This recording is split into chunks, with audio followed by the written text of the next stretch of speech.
Welcome to Design Week Philippines 2021 Design Connections. My name is Kookie Santos, design lead at Canva, and I will be your host for today.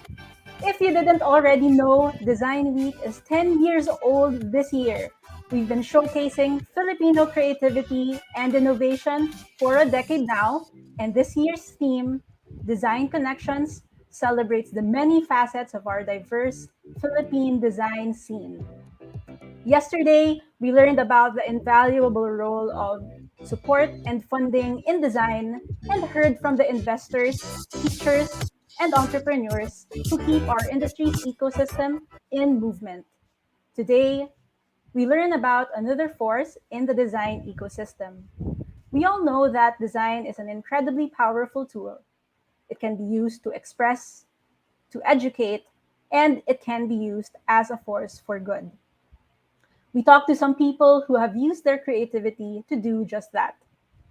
Our speakers for today have used art and design to shed light on the issues present in our daily lives. But before that, let me shed some light on the friends and partners who have helped make this festival happen. The Design Center and Design Week Philippines would like to thank the Department of Trade and Industry, our festival co-curator, Fringe Manila and Pineapple Lab, our international partner, British Council, our creative media partner, Adobo Magazine, our live stream partner, Kumu, our design partner, Canva, and our program partners, NASA Space Apps Philippines, and the Half, Fame Plus, Buensalido Architects, University of Cebu Animation, UXPH, lifeafterbreakfast.ph, Matic Hub, Robbins Design Center, Philippine International Comics Online Festival, Comiket, Design Davao Society, Architecture Design de Oro, Cagayan de Oro Design Week. If you in the audience want to show your support as well, don't forget to post about us with the hashtag DesignWeekPH2021. So let's start the session today with a little icebreaker. We'll be having a short activity just to get the ball rolling on today's design talk. We will be now flashing a QR code on the screen. And yes, give that QR code a scan to join in the icebreaker. And if you have a hard time accessing it through the QR code, you can always head on over to www.menti.com and use the code 69762562. And come on in and don't be shy. I'd love to hear from you all. So while you're all scanning the code or logging in, let me explain to you what is going to happen next. We will be asking you two questions. The first question will only require a simple answer. One word is fine. Those answers will be transformed into a word cloud. The second question will be more open-ended, so feel free to express yourself. And it can be long, it can be as short, as long as you can answer. So is everybody ready? Earlier, I mentioned design as a powerful tool to create social good. So here comes our first question. Okay. In one word, I would like to raise awareness for blank. All right. And while we're waiting for us to fill up those answers in one word, I would like to raise awareness for design education. So I'd like for people to feel like they are equipped to be designers and to be creative, because I believe that everybody is capable of that. And what I'm seeing here is a lot of design, a lot of words with design, animal welfare, social issues, culture. Yes. Loving it. Culture and creativity and inclusivity are becoming very big words. So it's really nice to see all of that. Local talents, yes. And local talent here in the Philippines is really, really getting so big, and it's really exciting to see that community coming together. And creativity, yes. Innovation, yes. All right, I'm really loving the answers here. Okay.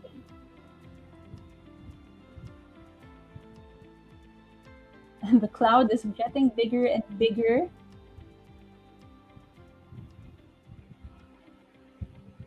Yes. Okay. So thank you for your answers. We can move on to the open-ended question. Since this is the 10th year celebration of Design Week Philippines, what is your wish for Philippine design today? So here you can go short, you can go long, you can write an essay, you can express your feelings. We would really love to hear that. And for mine, while I'm waiting for these answers to fill, my wish for Philippines design today is for continuous pursuit of co-creation and collaboration. There's so many wonderful initiatives led by individuals and groups, and to be able to come together to bring those different strengths could be a manifestation of our unity and diversity here in the Philippines. And answers are coming in to be acknowledged globally. Yes, such a lots of local talent, stay authentic through the development of the Philippines, and yes, to be grounded in our culture and our identity as we are growing. Interactive and genuine, yes, collaboration, sustainable. I love how these words are coming from different people, but everything is like very connected together. International recognition, more creative ideas, promote unity. Yes, especially even for us here, being like a very archipelagic country, really unity is very important. For Filipinos to recognize their own talent, yes, I really, really agree. And we always have to keep remembering how talented we are and how wonderful we are as Filipinos. Ensuring innovation and cultural heritage for the better. Yes, they are not exclusive of each other. Instead, they actually work really well together. Make it known and be known. I love that level of confidence, hyper collaborative, talent exposure, develop and expand. Such wonderful words. Acknowledge is such a strong word. Connect islands by design. Yes, I love that. Yes, unity and diversity is something that I think about there. So thank you so much for your answers, and thank you for sharing your thoughts with us. So we hope we've gotten you into a good mindset for our discussions. Without further ado, allow me to introduce our first speaker. Our first presenter is a visual artist, illustrator, and graphic recorder based in Metro Manila. Her practice as a visual communication consultant is grounded in the belief that access to information should be made inclusive and available to all types of learners. She specializes in creating infographics, educational materials, and illustrated content that maximizes information retention and audience engagement. She frequently collaborates with local and international NGOs such as Women's Fund Asia, Foundation for Media Alternatives, Women's Global Network for Reproductive Rights, Safe Abortion Dialogues Asia, and Doctors Without Borders. Please welcome Pepe Delfin.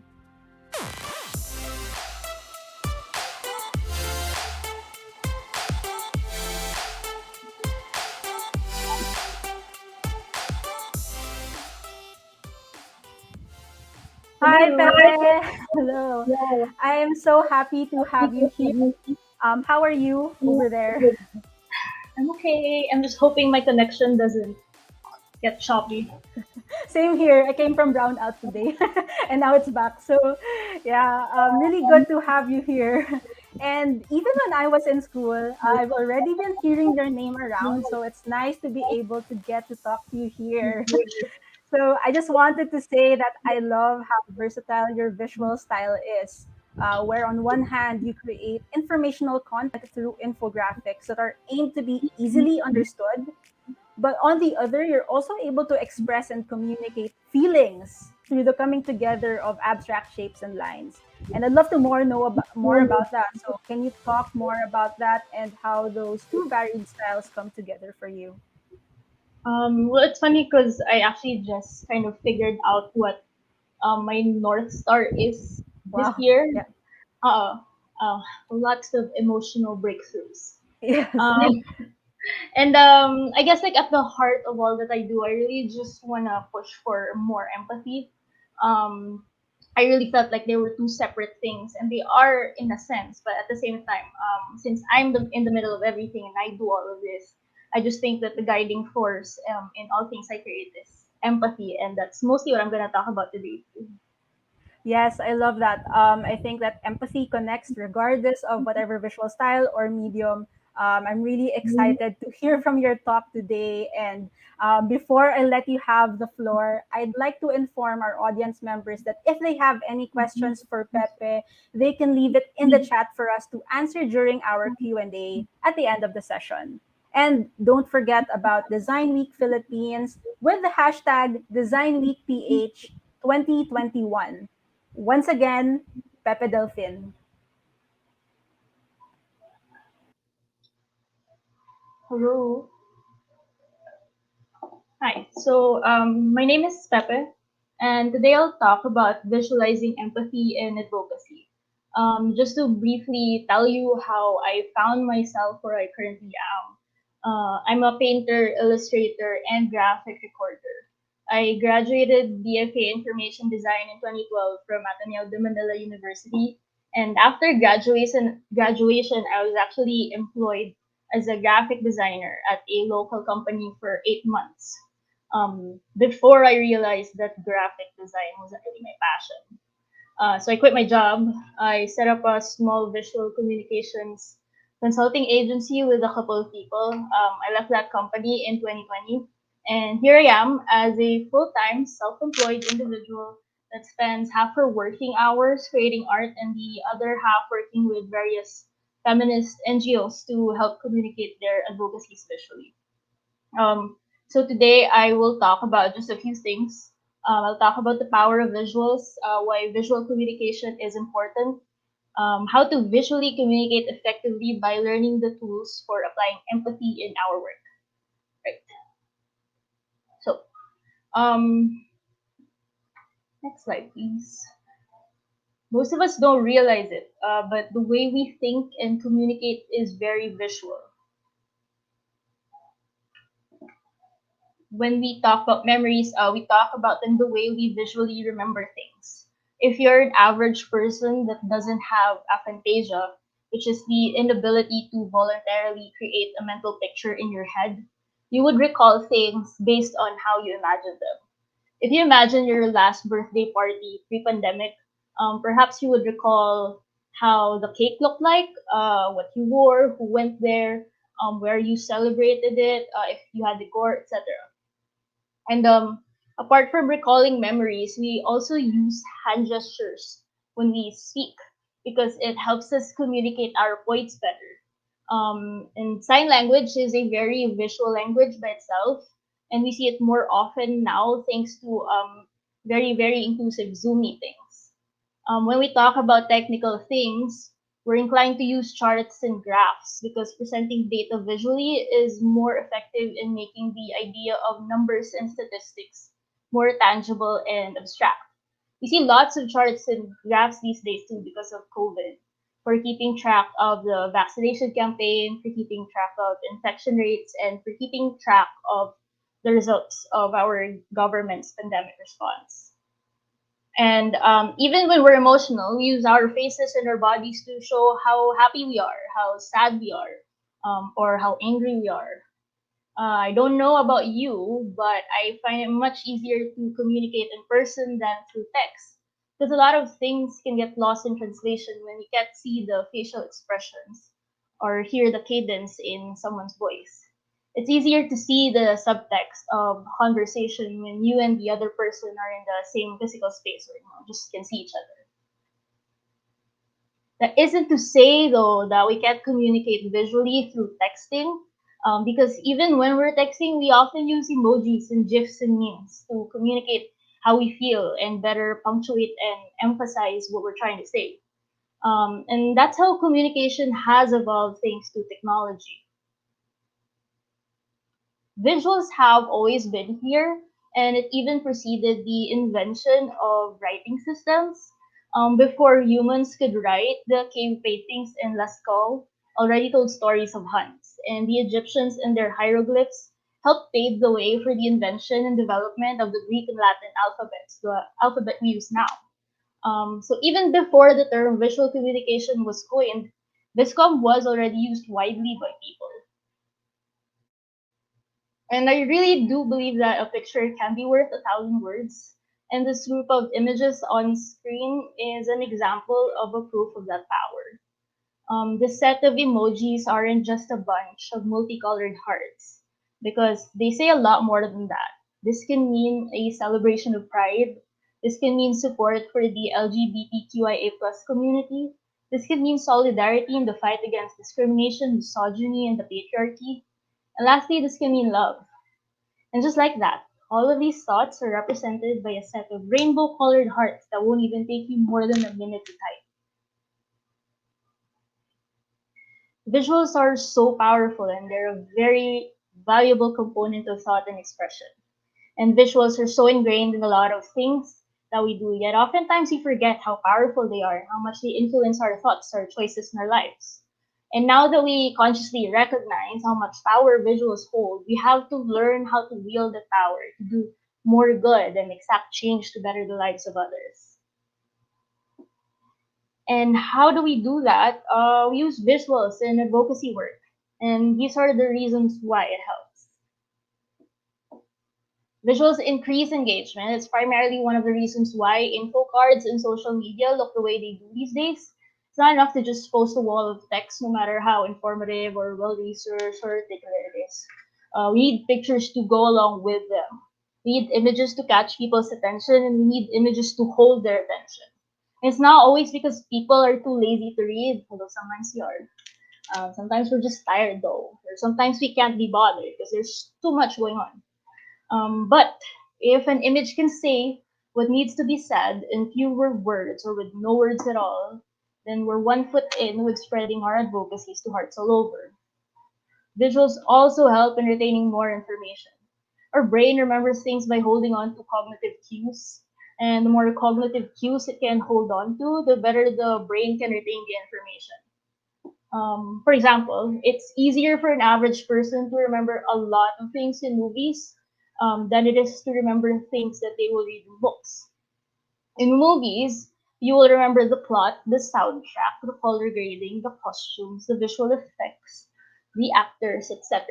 All of which contribute to how you experience the story. Some of you might feel differently though, but that's probably because you absorb information differently as well, or you have an excellent imagination and can see more clearly how a written story plays out in your head. But to 65% of the general population who are visual learners, they will need to literally see information in order to retain it. Visuals also capture important points and lead to information absorption in a shorter amount of time. Apart from more cognitive cues, using visuals in communication also acts as a filter. Visuals often highlight the most important parts of the information being disseminated. Masulit yung effort and it makes perfect sense why we only pick the ones that need to be drawn. You highlight everything, then your audience will be mostly confused and your communication material may not be as effective as you would hope it would be. We all learn and absorb information in different ways, and the more input we give our brains, the more holistic the experience of processing information will be. So sure, for the most part, the written and spoken word can say so much, but an emotionally impactful image to go along with an equally emotionally impactful message could make all the difference in amplifying what we're advocating for and what we're fighting for. Because really, the heart of all this, we just want the voices of those who can't speak for themselves to be louder. And one way for us to help them is to make information more accessible, to put the experiences of these people at the center of all that we do, even if the act of helping them is just through design and illustration. And in visualizing ideas for advocacy, you really need to use your own senses because those are your best tools. Use your eyes to observe better and see beyond what's in front of you. And use your eyes to observe the world and see how it's all just made of simple shapes that come together as something more complex. A door is just a rectangle, your hand is just made up of a bunch of lines, and your face is just a bunch of shapes. Use your mind's eye to imagine the different possibilities you can create from what you've observed in the world. And use your mind's eye to put yourself in the shoes of the people whose stories you're trying to tell. Imagine what oppression is. Imagine what passionately fighting for your rights looks like. Imagine the better world we all just hope to achieve. And imagine all of that and visualize it as best as you can. And lastly, use your hand eye to turn your imagination into something more tangible. You draw, you design. You show your ideas to the world and you tell the stories of others so the world can see and hear them better. Do you need to draw well? Sure, but it's really more important to draw responsibly. Remember to empathize and remember whom you're doing it for. Remember to be responsible. Don't use offensive images that might trigger trauma. You can visualize pain and oppression without opening up a can of mental and emotional worms. You do your best to put in proper and uplifting representations of all those people whose stories you're trying to shed light on. Because putting humans at the center of all that we do is the key to drawing out more empathy from within yourself. Right. So now I'm gonna just talk about a few projects very briefly. Um, right. So this is how I apply empathy to my works. By the way, first one is it's one of my favorite volunteer works from 2020. It's a comic about COVID, and it was done in collaboration with the Provincial Health Office of Capiz, my province, around the second half of the year. Around that time, cases back home were significantly rising, and with people getting antsy about staying at home, the Capiz PHO thought of creating a comic that would help with information dissemination. The goal was to create something that wasn't only informative, but also accessible, relatable, and easily reproducible. Their office wrote the script in the native language Hiligaynon, so a lot of more people would be able to read and understand it. So for my part, I created visuals that were reminiscent of tabloid funnies to give a sense of familiarity and to catch people's attention more easily. Next slide, please. The entire comic is only 4 pages long, packed with information, however short. So the whole thing would only take a piece of paper when printed. We also created a black and white version, which were perfect for photocopying and totally budget friendly for LGUs and hospitals. The pictures you can see on screen now are photos of the comics being used. Sorry, can you go back to the last slide? Thanks. Um, these are photos of people at the hospital waiting areas in the wards after they distributed the comics and stuff. And it's really just heartwarming to know that there are efforts like this to make things more inclusive and accessible to everyone. This next one is a set of illustrations I created for Pinsan, or Philippine Safe Abortion Advocacy Network, during International Safe Abortion Day in 2020. It was for their storytelling event where they invited actresses to read the stories of 3 women who have undergone abortion. And the NGO also invited artists to come in and draw the stories that were being told. Um, the stories were as heartfelt as they were informative, and they narrated the experiences of women and the lengths women have to go through just to access their very human right to proper health care and services. I turned the stories into this comic slash storybook hybrid and used a somewhat gestural style of illustrating the subject matter in an attempt to visualize things in a less literal and more of an emotionally charged kind of way, all in the hopes of helping amplify the impact of women's voices and their struggles. I also adopted the same idea when I collaborated with Doctors Without Borders and Likhan Center for Women's Health in creating these sets of info cards and raising awareness for gender-based violence and the support Likhaan could offer to victims and survivors of abuse. Avoiding literal imagery was one of the main points that were raised when I was briefed for the project. So in order to show abuse in a way that wasn't too on the nose, I decided to use the image of a hand that would serve as an ominous presence in the metaphor for abusers.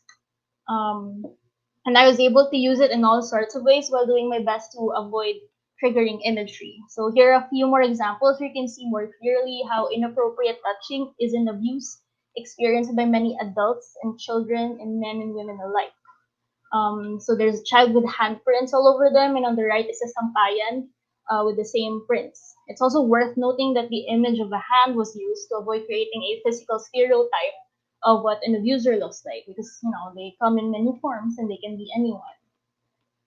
Lastly, here's something I made for Luna's Collective's workshop um, with survivors of sexual and gender-based violence. And what I did was I created visual summaries of the sessions, which I drew on the spot.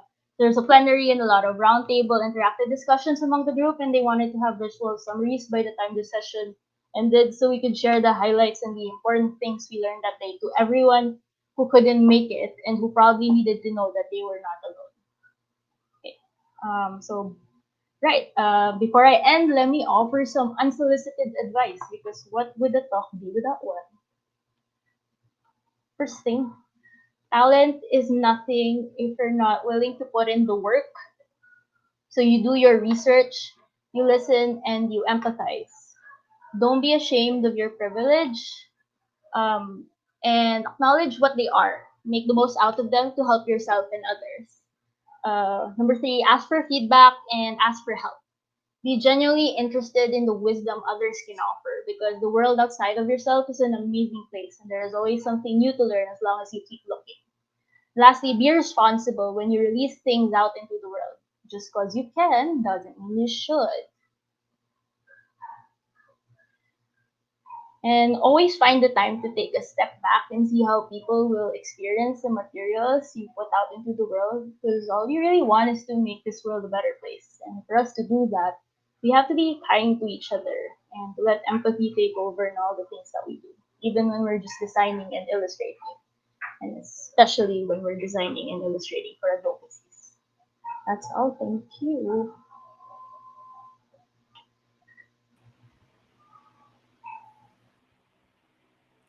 Thank you, Pepe, for sharing your presentation with us and teaching us how to raise awareness and take action for the things that you're passionate about. So, just wanted to share some beautiful insights that I learned from it. So, visuals are so powerful and they're a valuable component of thought and expression. And because of this, it is a responsibility because of the power that it has.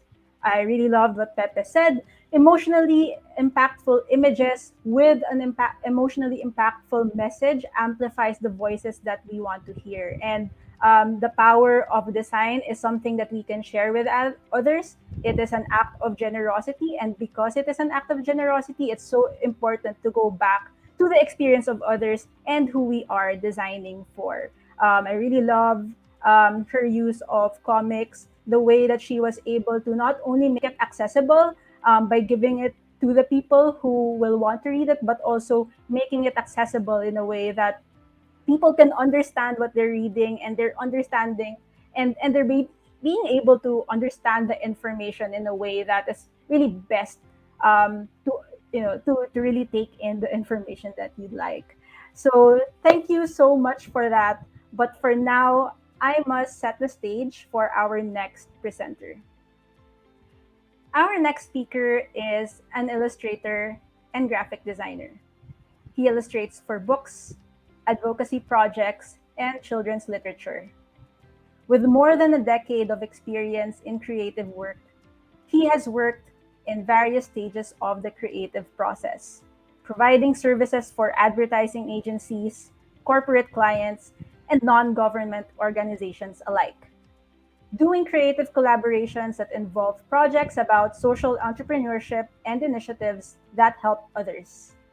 In his personal work, he likes to draw stuff that tells little stories about people, focusing on mental health and the daily struggles of the human condition. Let's give a warm welcome to Ivan Reverente.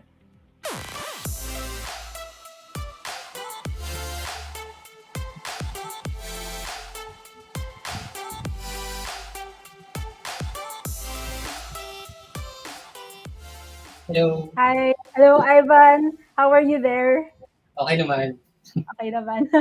Okay, so can I just say before you start your talk that I have this hobby of collecting children's books. So I'm really excited to listen to your talk as someone who creates a lot of work for children's literature. And to start off this conversation, I just want to ask, what is interesting to you about creating visual work for children? Was there a particular event or series of events that have influenced you to pursue this? Actually lumaki ako sa, pagbabasa ng mga librong pambata at ang isang magandang masasabi ko ay kapagka nagagawa ng isang librong pambata na i-reflect yung confusing na emotions na pinagdadaanan ng isang bata, yun yung pinaka-powerful para sa'kin. Tapos, kung merong isang particular na event, hindi siguro event pero libro, nung nabasa ko yung, Nemo ang Batang Papel ni Rene Villanueva, tungkol siya sa isang batang papel na gusto maging totoong bata. Tapos, nagulat siya na nung naging totoo siyang bata, nasa poverty siya. So, masyado siyang kumbaga parang nakakagulat siya para sa isang bata makabasa ng ganong storya kasi nire-reflect niya yung most ng communities na kinalalakan ko kaya nakarelate ako talaga doon. Malaking bagay yun para sa akin. Ang ganda na, ang ganda na actually. I also really believe na hindi natin dapat ina-underestimate kung paano mag-isip ang mga bata. And actually, we have a lot to learn from them. So it's nice na you're able to continue and pass that on through the work that you do. And so before I give the floor to you, again to the audience, if you have any questions for Ivan, they may leave it in the chat for us to answer during our Q&A. The stage is set and the floor is yours, Ivan. Okay. Okay. Hello, ako si Ivan Reverente, isa akong freelance illustrator at graphic designer. Maraming salamat ulit sa Design Week Philippines sa pag-imbita sa akin dito. Yung talk ko ngayon ay may title na Anong Ambag Mo? Advocacy Projects for Creative Growth. Hindi ako yung nasa GIF, pero yun yung nararamdaman ko ngayon. Okay. So simulan natin. Karamihan sa mga naging proyekto ko ay tungkol sa pagbabahagi ng kaalaman sa larangan ng edukasyon, mental health at environmental issues. So, pagkukwentuhan natin ngayon yung 3 lesson na natutunan ko sa pagiging illustrator at designer para sa mga proyektong nagsusulong ng iba't ibang advokasya. So, ano nga bang natutunan ko? Mag-umpisa muna tayo sa madalas nating reaksyon kapag nababanggit ang katagang social issue o isyong panlipunan. Ito yung mga bagay na may kinalaman sa lipunang ating ginagalawan. Mayroon tayong tendency na umiwas sa ganitong usapin, lalo na sa ngayon na nakikita natin ito bilang toxic tsaka nakaka-stress na bagay. Hindi tayo nagkakamali doon. Madalas, mas okay pang pag-usapan yung mga problema natin sa puso o kaya kung paano kumita ng pera, paano makipag-date, kaysa dumive sa nakakalula at nakakaludod na issue ng lipunan. Kaya madalas, minamarikondo natin yung dalawa. So, personal issue at social issue, tinatry natin silang paghiwalayan. Pero, nung pumasok yung pandemya, mapapansin natin na yung linya na nag-iwalay sa mga issue na to sa perception natin ay parang lumalabo. Ramdam natin yung sabay na isolation, tsaka lagi tayong aware sa nangyayari sa labas ng bahay natin o kwarto natin. Kasama rin ako doon sa nakaranas nun. Sa unang bahagi ng lockdown actually, nagkaroon ng panic buying sa mga grocery. Alam kong na-witness nyo rin yun. Nakita ako dito yung malaking economic gap sa mga namimili. May ilan na kayang humakot ng cart, ng supplies, at may ilan na kahit gusto nila, hindi nila kaya eh. Kaya nagawa lang nilang bilhin ay yung kailangan para sa araw na yun. Ginawa ko tong comics na to bilang reaction sa nakita ko. At dahil dito, nakakuha ko ng mga mensahe na nag-express ng similar na reaksyon. Naramdaman din nila ang nararamdaman ko. Nakakonekta ako sa mga nakakapansin din dito. Sinabi ni Howard Zinn sa libro niyang You Can't Be Neutral on a Moving Train na ang kasaysayan daw ng tao ay hindi lang puno ng pagmamalupit, pero kasaysayan din ng pakikiramay, sakripisyo, tapang at kabaitan. Ang pinipili daw nating gawin ang magdidikta sa takbo ng buhay natin. mahalaga ang koneksyon natin sa ating lipunan. Pero marami ring dahilan kung bakit tayo pwedeng makaranas ng alienation o kaya yung pagkahiwalay natin dito. Pwedeng sa trabaho, pwedeng sa pamilya natin, sa mga kaibigan natin, social circles, pwedeng magkaroon ng alienation sa mga lugar na yon. Ito ay isang proyekto na dumating lang din sa akin dahil sa mga pinopost ko sa Instagram. Minessage ako ng isang Korean na director para gumawa ng poster para sa pelikula niya.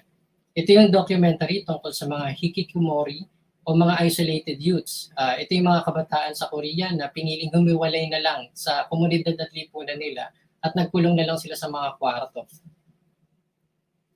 So, ginawa ko tong poster na to dahil dun sa kwento nila ng pagkawala ng pag-asa at direksyon dahil sa presyo ng lipunan nila. Kasama ngayon nila sa K2 House, isang rehab facility na ginagabayan sila kung paano harapin yung mga trauma nila at kung paano sila matututo na harapin yung mga trauma na yun at ma-overcome yung mga pinagdaanan nila.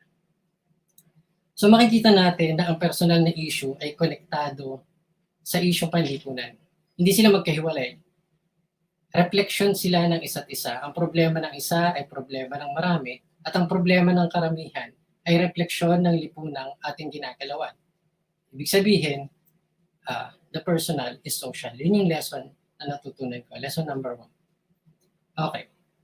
So, dahil sa connection ito, meron tayong responsibilidad ngayon na magpalawak ng ating level ng awareness. Isa sa mga paraan para gawin ito ay lawakan yung exposure natin sa mga isyong panlipunan. Kasama dito yung mga issue ng kapaligiran at sa ating lugar ng paggawa. Di naman lingid sa kaalaman natin ng epekto ng ng environmental problems. Taon-taon tayong binabagyo at palakas ng palakas yung mga bagyong dumadating sa atin. Ayon sa mga studies, dahil sa climate change, ang third world countries ang pinaka-vulnerable na pwede maapektuhan sa pagbabago ng panahon. So, kailangan nating maging aware sa mga ganito. Ito yung isang animation project na ginawa ko kasama si Carl Castro at si Tom Estrera. Tungkol ito sa mga tips kung paano magtutulungan yung manggagawa, business owner at gobyerno para mag-practice ng responsableng pagnenegosyo.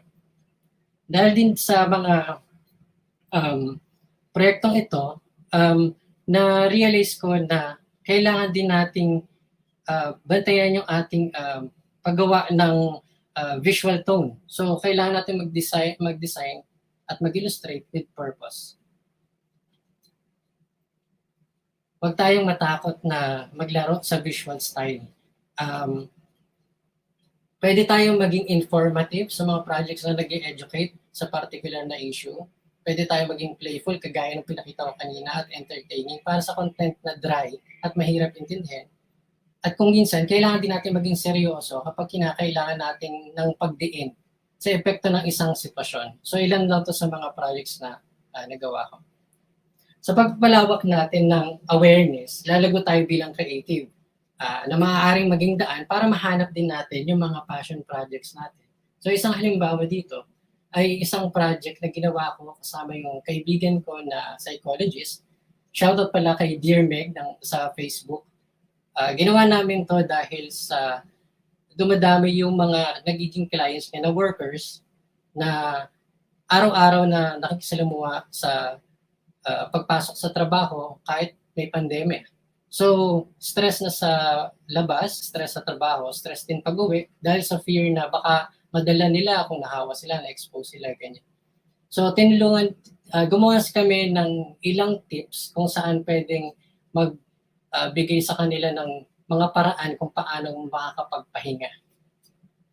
Dahil sa post namin na yun, na-pick up yun ng looking for one at nakita nila yung value ng ginagawa namin. Tinulungan ngayon kami para ilabas ngayon yung isang project na pahinga journal. Isang journal na nagpo-promote ng mga mindful na techniques, mga self-care activities para tulungan yung mga tao para makapagpahinga, makakuha ng konting panahon para sa mga sarili nila. Yun. So, ang lesson 2, kailangan nating hayaan ang proyekto na magbunsod ng malikhaing paglago. Di lang bilang individual, pero ang paglago din ng mga koneksyon natin sa mga taong may kaparehas na paniniwala. At dahil dyan, punta naman tayo sa mga benepisyo ng pakikipag-collaborate, di lang sa iba't ibang grupo, pero ang pagiging bahagi mismo ng isang organisasyon. Ito yung organisasyon namin na ang Ilustrador ng Kabataan o ang Inc. Kami ang unang natatanging grupo ng mga ilustrador para sa mga bata. Bali magdidiwang pala kami ng aming 30th anniversary at invited kayong dumalo sa aming online opening ng aming online exhibit sa October 23. Kasama ng mga ilustrador ng Inc., nakipag-partner kami sa Room to Read at kasama rin yung 4 na pinakamalalaking publisher ng mga librong pambata para sa isang workshop sa Baguio kung saan tinakil namin yung mga issue na hinaharap ng mga bata sa ngayon. Kasama din yung kahirapan, disability, pagkaulila, tsaka yung kalungkutan. Dahil sa workshop na to, nagbunga ito ng paglalabas namin ng 20 na bagong librong pambata. Mahirap siyang gawin sa maikling pagkakataon pero nagawa namin dahil nagtutulungan kami ng mga mentor namin, ng mga publisher. At ito, tip, mas masayang magpuyat kapag may kasama ka. Kasama rin dito na ginawa ng grupo ay nung umpisa ng pandemya, umito yung mundo natin. Kasama din sa paghinto na yun yung pagpasok ng mga bata sa eskwelahan. Bigla silang na-stuck sa bahay at yung drastic na change na yun, bigla ang change na yun, pwedeng makagulat sa kanila. So para tulungan silang mag-cope, gumawa kami ng project na tinawag namin Ink Doors Project. Isang collection ito ng mga coloring pages na nagpapakita ng mga eksena ng Filipino values na makikita natin na ginagawa ng mga tao sa kabila ng mga challenges ng pandemya. So, mahirap yung sitwasyon, pero nagawa ng organisasyon na hanapan ng paraan kung paano kami makakapagsilbi sa aming komunidad. Yan yung power ng grupo na gumagalaw para sa isang adhikain.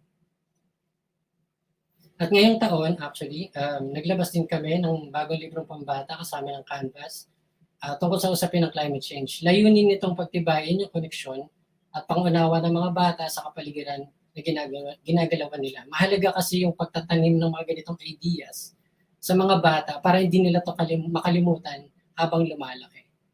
At ito rin pala kami, sa panahon ng pandemic, kitang-kita naman mga stress, may kanya-kanyang bagahe, kanya-kanyang alalahanin, pero nagtutulungan kami para makapag-connect at makapagpatuloy sa mga project na ginagawa namin. So, lesson 3, expand through collective action or mas masaya kapag may kasama. So, ang title ng talk ko ay Anong Ambag Mo? Dahil ito yung madalas nakikita natin sa comment section pag pinag-uusapan ng social issue. Nagdulot na to ng maraming away online. Nagkahati-hati yung mga magkakaibigan, ganyan, magkakapamilya. Pero marami siguro na offense sa ganitong pagtatanong kasi meron tong tono ng paniningil at pagpapatahimik ng kritiko. Pero hindi mali yung tanong na to eh. Naglalaman to ng pain on both sides. Para dun sa nagtatanong, maaaring meron silang pinoprotektahan na ayon sa value nila o tingin nilang bagay na iniisip nilang tama. Marahil siguro yun yung issue na tungkol sa isang sektor ng lipunan na hindi naman madalas din kasing napapansin tapos ngayon lang sila napapansin. Pero dun sa mga nagtatanong, kailangan din nating dun sa mga nagko-komento at sinasabihan ng ganito, nagtatanong lang naman din sila, pumupuna kung kinakailangan. Ang kailangan lang nating makita ay yung pagpuna ay ambag din para sa mas malalim na paghahalukay ng problema. Kailangan natin yung pagpuna para mapansin yung mga bagay na hindi natin nakikita. At siguro dito sa talk na to, gusto ko sana na ibalik yung framing ng ambag. Kasi ang ganda sana ng word na ambag eh. Tungkol siya sa generosity, sa pagkoconnect, dahil hindi kinakailang solusyonan mo yung isang problema ng mag-isa. Ang ambag ay contribution, ibig sabihin marami kayo. So, i-reframe natin, tanongin na lang natin kung ano ba yung kaya kong iambag. At sa panahon ngayon, ano nga ba ang kaya nating iambag? Kapag lahat tayo naghihikahos at nagmumroblema sa sarili nating survival, we feel powerless.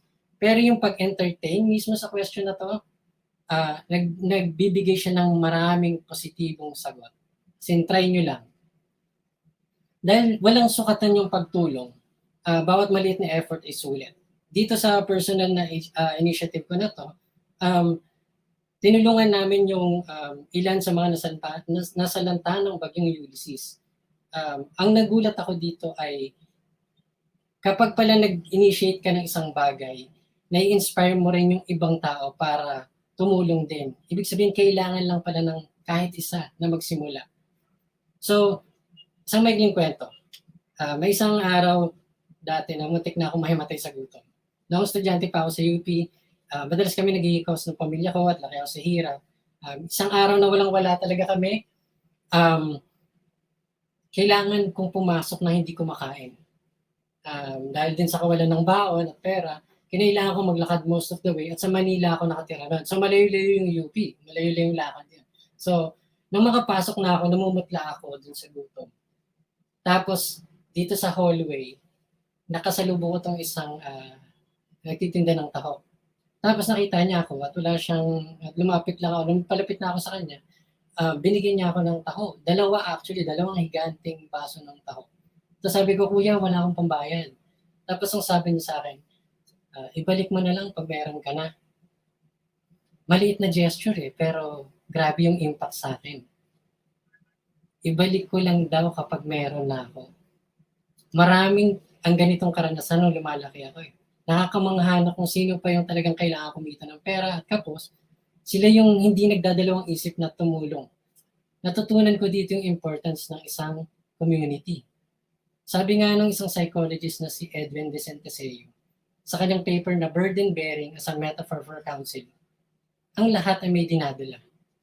May mga taong magaang dalahin, may iba na mabigat. Pero kailangan nating makita na bahagi tayo ng isang komunidad. Iba-iba man yung patutunguhan o pinagdaraanan, hindi tayo nag-iisa. At ang relasyon na to sa ating komunidad, yung nagdi-define ng bigat o hirap sa pagdadala natin. So, dito ko kayo iwan ang bonus lesson. Ang pag-aalaga sa lipunan ay pag-aalaga sa sarili. Yun lang po at maraming salamat.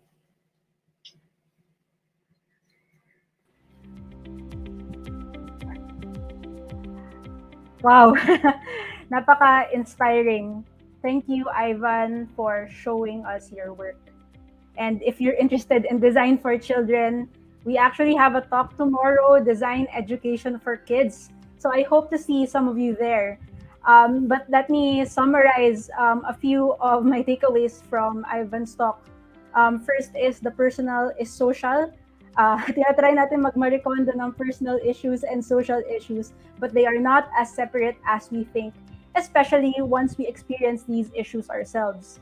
And that's why it's so important to be going outside of our comfort zone and go beyond the things that we're familiar with, especially as designers and creatives who aim to create and serve for others. Expanding your view and trying to understand helps you to design with more purpose. Second, it allows projects to spur creative growth. So collaboration with other individuals and organizations can help amplify the message of your community, but also your growth in the process. And as you're doing that, naturally, you can expand through collective action. Mas masaya doing stuff together. Napakaganda ng sinabi ni Ivan, ang pagpuna ay ambag din. Ambag is generosity, it is connection, it is contribution, not solution. Ano ang kaya kong iambag? Magbigay ayon sa kakayahan. Trust that the work that you can do creates ripples of joy, creation, and inspiration, and let it unfold from there. At lastly, ang pag-aalaga sa lipunan ay pag-aalaga sa sarili. And that's all there is to it. Really beautiful. And if you like that presentation, or any of the others you've seen today, don't forget to post about the Design Week Philippines with the hashtag DesignWeekPH 2021. Now, if I may, I'd like to introduce our final speaker. A photographer and creative director, his initial involvement with his advocacy started with a headshot clinic campaign for World AIDS Day in 2008, which was inspired by his friend's recent HIV diagnosis. The photo campaign with Project Headshot Clinic became an annual project to bring HIV education and testing to key affected populations, men who have sex with men, and young people. In 2011, he established the Red Whistle, a creative community dedicated to amplifying HIV awareness. Red Whistle collaborates with individuals and institutions to produce video, photo, and art campaigns for the promotion of public health. For Red Whistle, he is the director, he is the chair of the board. Please welcome Niccolo Cosme.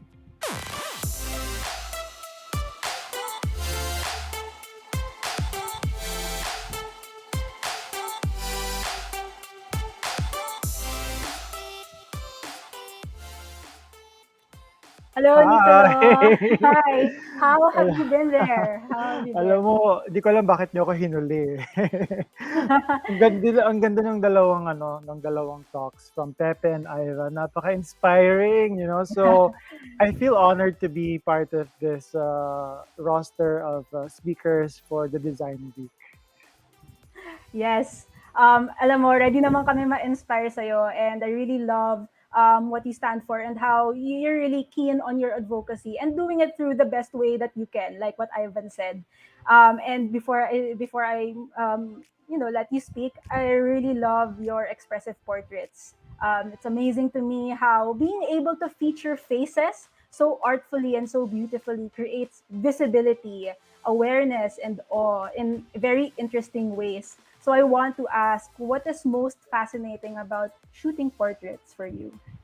You know, that's one thing that I truly miss nowadays because I don't get to have an actual shoot, and I'll explain later what I have been doing. No, it's definitely the exchange of energy. You know, the moment you enter the studio and you are face to face with your subject, there's already that exchange of energy. You know, and it's not just they're not just gonna sit there, no, and then I shoot. No, there will have to come a point wherein you try to speak with them, try to know them, you make them comfortable, you try to know their story. So, and you have to do that in a very short period of time because you don't have the whole day to know that person, diba? So, a lot of body language, reading body language, a lot of little, asking here and there, and that's what I truly miss, and that's what a photographer looks for. You know, that exchange of energy. If the subject does not give you that energy, Mhm. it's not going to be a good portrait. You know, there's going to be a wall, and it's going to be evident on the portrait also. So that's why it's very important to have that rapport and that exchange of energy during a photo shoot. Yes, I really love that. How photography goes beyond the visuals. It really transcends, and it's really conversation and dialogue translated visually. Yeah, And I'm really, exactly. yes, right. I'm really excited to hear you talk more about this and about your projects. And if anyone in the audience has any queries for Nicolo, fear not. You may leave it in the chat for him to answer at the Q&A session at the end of this event. So are you ready, Nicolo? Well, I don't I have a can't wait to be choice. inspired. All I don't have right. a choice, but I will try my very best. It's difficult because to speak to just the camera. No, this is Yeah. a totally different time for us. But we'll do our best. I'll do my best. Yes, and I will leave you to it, Nicolo. All right, cool. Okie dokie. So hi everyone. Um, okay. Oops. There. Okay, so my name is, so this is the title of my talk, Wearing a New Crown. It's my creative pivot to the pandemic or during the pandemic. So my name is Niccolo Cosme. I'm 41 years old. I was born and raised in Cavite. I'm a photographer by profession and also a creative director. I am the creative director of Howl Digital, Project Hedge Clinic, Platform 360, and the Red Whistle, as mentioned earlier. You can also check out my socials on the screen and my website as well if you want to know more about what I do. I have been taking photographs for about 20 years already. Started in 2001, but my fascination with photography dates way much um, uh, longer. When I was 7 years old, when I asked my dad for a camera for my birthday as a birthday present, and I brought with me here my very first camera at the age of 7. So that's the red button that inspired me to capture portraits at the age of 7 years old. So yeah, so I'm going to talk to you about a passion project that I started almost 15 years ago, and has been going on for that long of a time, and partnered with a variety of different NGOs and brands, and have supported a variety of different advocacies as well. So this is called Project Headshot Clinic. It's a digital platform uh, that utilizes social media to amplify a variety of different advocacies and campaigns. It started in 2006, but was launched in 2007. It was a germ of an idea wherein I thought, okay, I'll invite my friends in the studio, tapos I'll take their headshots. Tapos, the idea was to upload the headshots all together at once. So parang mass uploading. And that happened in 2007. It became very successful because, di ba, umabot ng 15 years. We're turning 15 years next year. So for it to reach that long, I believe that it's, successful in many ways. Um, so I'm very truly proud of this project, which I'm going to share with you guys, and how we pivoted during the pandemic. So the initial shoot that we did not have a an advocacy, or not, no purpose. It was just to really for vanity. And I realized during that time, parang cannot, a campaign should have more than vanity, or more than just aesthetics. So I came up with this campaign in 2008, which is called Aware. This was our first Project Hedge Clinic for World AIDS Day, and initially partnered with UNAIDS, or the United Nations for HIV and AIDS. So the photo here of Denise Laurel, which you see, is a part of that very first Hedge Clinic awareness campaign, which was for World AIDS Day. And every year since then, we do it with a variety of different themes. And the one beside it is from the One World series, which was the first headshot campaign that was brought outside the Philippines. And it was on the same year. So this one naman traveled to Vietnam, Cambodia, and Macau. And there were other invitations to travel to the other countries, but I just found it too taxing. So that didn't push through. Fast forward to 2020, kasi medyo mahaba, no? So just treat this as an online exhibition. So I'm just gonna tell you stories about the photos and what they remind me of. March 2020, we were shooting this campaign for Women's Month, and it was during that time that it was announced that uh, COVID that there will be a lockdown. So there was fear, and there was that feeling of uncertainty. I remember packing up earlier than expected because I just wanted to be home, because I just didn't feel right. Uh, so this particular campaign um, typically would involve a lot of people coming into the studio, big sets also, um, big sets, and then a huge team of makeup artists and set designers, and the subjects will be coming one by one. We would be shooting maybe like 100 or more than 100 a day. Okay, a day. Um, so that was the usual headshot clinic, and we realized we can't do that during the pandemic because there's a lot of things to consider, apart from the fact that you know it one of us might not make it to the next one. So um, this was our creative pivot, and we call this the collaborative photo series. Collaborative photo series, meaning there was no photo shoot, but people we engage people to submit their pictures instead. But we created this guidelines wherein we would ask them how to pose, what kind of lighting are they going to use if they're just using shooting at home, how to shoot themselves if there's no one else to shoot them, um, what to wear, what kind of makeup to put on, and stuff like that. So, anyway, this is in collaboration with an amazing watercolor artist named Pat Abella. You can check him out on Instagram. He's amazing. And so these are his paintings together with the pictures that was sent to us. So here you see Pia Wurzbach, who participated, and then a friend of mine, Chris, also with the beautiful paintings of Pat. And this was in April of 2020, and we called this One World.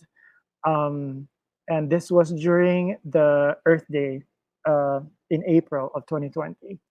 Now, this was the extended version because there was so much clamor for the project. We also made it into a fundraising effort to raise funds for the PPEs and for a variety of feeding programs that we partnered with other organizations. So this is the extended design. Um, we thought we wanted to come up with something that's different. So for this one, for example, we charge a little bit more in terms of donation. So this is Leia Salonga. She participated also for this one. And for this project alone, we were able to raise a little over 700,000 pesos to almost a million, if I'm not mistaken, just for this from this project alone. So I'm very proud of that, and I'm very proud of my team also during this time, and this gave us an opportunity uh, to work together amid a lockdown. Come June, we always do this Pride celebration series with Hatchet Clinic called Free Love, and we realized that we had so much photos in stock, meaning from the past shoots in this previous years that we can actually reuse. So we've used a lot of that during this particular campaign, um, and we partnered with this amazing artist named um, I forgot his name, but I will remember it. Oh, Edwin Loyola. How can I forget? Edwin Loyola, who is a photographer and a painter. Also, he does water alcohol ink paintings. So yeah, so amazing, right? Look at that. So that was in June 2020, and again, appreciating the fact that not, I mean, appreciating the fact that other people from other parts of the world can actually participate in this because they don't have to come physically for a photo shoot. All they have to do is send pictures to us according to the guidelines. And yeah, we were able to come up with this campaign. Come September, I was looking for another inspiration, and we were still pretty much in lockdown during that time, and I felt we can't just not do anything. A lot of artists were starting, and a lot of um, freelancers were out of jobs, right? And so I thought, okay, we need to uplift the community. We need to come together and do something again. And so this one we partnered with a Fashion Designers Alliance organization for the benefit of an indigenous community in Negros. So this particular sombrero, the banig sombrero, was just hanging around in the house, and I thought it might actually be a good concept for the headshots. And so I came up with the banig series, and it also became quite uh, popular. And we were also able to raise a good amount of money for that community in Negros. We were able to provide them with modems for their online schooling. So come December 2020, we created this particular design for World AIDS Day. So it's called AIDS Free World 2030 because this is in line with the United Nations Sustainable Development Goals. And as you can see, this is Manila Luzon. She participated for this particular project alongside with the other RuPaul's Drag Race queens. So again, appreciating the fact that anyone and everyone around the world can be part of this campaign without having to be in an actual photo studio. So fast forward to this year, April 2021, we were contacted by WWF. They said that they really love our project, and during this time, I was really kilig because I've always wanted to work with them. And so they said, okay, let's do something that we can do for awareness, but at the same time, raise funds for the Wildlife Fund. And so we created this series, which is totally different from the year before in 2020.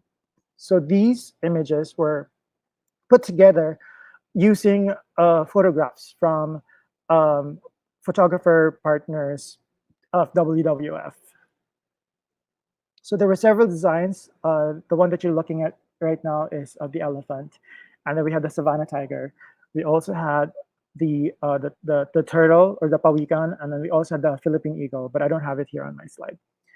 Anyway, so fast forward again, June 2021, another year for Pride, and so we came up with a new design that was pretty colorful, and we played around with a, a variety of words that can describe an LGBTQIA person. So here you can see the words maganda, makisig, worthy, powerful, ganyan. And then we used this rainbow colored mask, which was provided by a designer friend. So here are some of the other pictures from that campaign. Yeah, and so we had several background colors that will sort of give a hint of the rainbow colors. Ayun, so wearing a new crown because this is totally a different time. I certainly did not imagine that this time will come wherein photo shoots will be difficult to put together.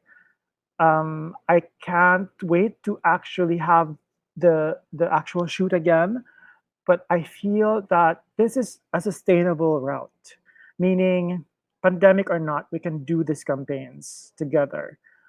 At the same time, resources, that's what I've noticed now. So the resources we get to cut in, not just in half, but in such a big amount, because we don't get to spend studio time.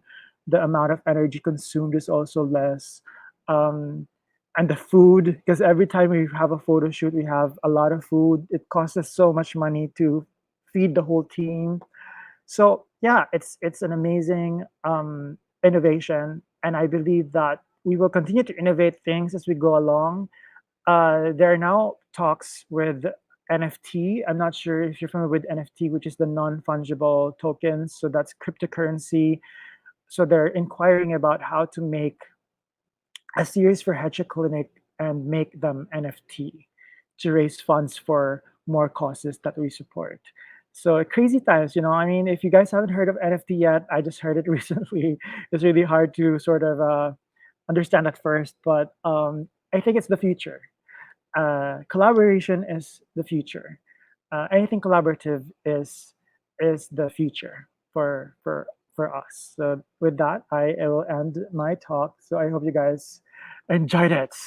James was just telling me to, yeah, that it's I'm down to my 2 minutes, which I think is I'm right on time.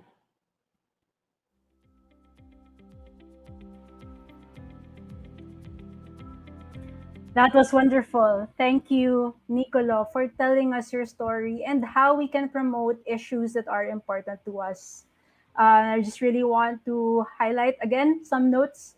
Wearing a new crown is being able to find power and ownership in the work that you do in new and fresh ways. And we can allow ourselves to explore and discover that. Social media can amplify advocacies and campaigns. Something that can start as something you do just because you like it for fun can unfold in very important ways that matter to you as well. So it's so important to find the advocacies and issues that matter to you and create what feels true to you. So, what starts as a passion project can flourish and bloom into new forms of meaning and inspiration for you and others. Being able to adapt collaboration and co-creation according to your circumstances can expand creativity as well. So finding those new dynamics despite limitations can make us create things we initially find unimaginable. And this is by connecting with other people and inviting a more participatory process. And lastly, issues that feel personal to us can be a shared experience with others too. And we can find those connections with each other. So personal work can ripple to social. Really wonderful way to end that talk. And if you liked and are enjoying today's design talk, don't forget to post about Design Week Philippines with the hashtag Design Week PH 2021. But before we get into our discussion, let's take some time to highlight some of the positive energy we've been getting from our attendees. Let's see what we have here. Okay, from Gian. Thank you for the inspiration. Halos everyday na inspire talaga ako sa ating mga speakers. Thank you so much. Thank you for this great opportunity. And yes, I agree. Every single talk na inspire ako. Nahirapan ako mag-take ng notes kasi ang ganda talaga ng lahat. From Veronica. Galing. My third day on this webinar. Very inspiring. Art with a heart. Yes, and this is just the third day. We have more surprises to come, more talks, more inspiring things to learn from. Ivory, day three is pretty great. Yes, enough said. It is pretty great. From Christita, ang ganda ng works nyo po. I'm in tears, not gonna lie. Yes, really agree with that. And it's so wonderful to see so many styles, so many mediums, all pushing for different forms of advocacy. And I think those are some of our highlight comments. So thank you again for sharing that positivity with us and for affirming the great work our guests have been doing. Our speakers have shared with us their stories, their thoughts, their aspirations that they have for the world. Now we give the floor to the audience. It's time for the Q&A session. So I'd like to welcome back Pepe Delfin, Ivan Reverente, and Niccolo Cosme.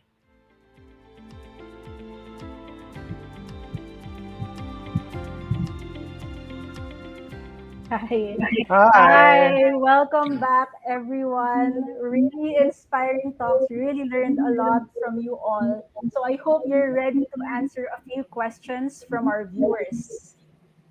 All right. So how was that all for you? Kamusta?